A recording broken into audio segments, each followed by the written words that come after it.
47th Infantry Katapatang Batalyon lumahok at ika-isa sa third quarter nationwide simultaneous earthquake drill 2024.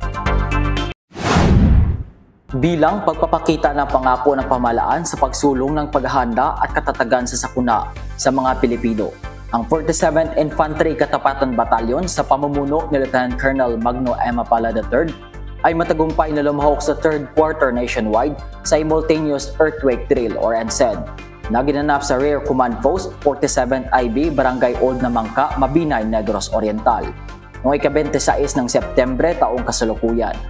Gamit ang isang malakas na aparato bilang babala at senyales, isang malakas na tunog ang udyat na kunwari may lindol upang simulan ang drill exercise.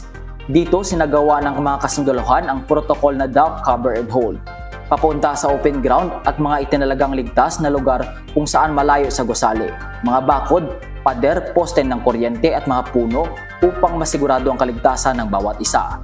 Sa ehersisyong ito, maipakita ang bilis at husay ng bawat sundalo sa pagsagip ng kapwa natin kung sakaling magkaroon ng mapangwasak na lindol sa ating lugar.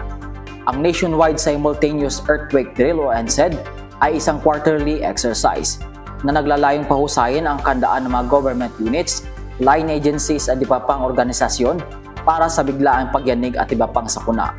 Pinagtitibay ni Lieutenant Colonel Magno M. Mapala III, Commanding Officer, ang patuloy na suporta ng bawat isa para sa pagiging handa sa anumang sakuna na darating sa hamon ng ating buhay.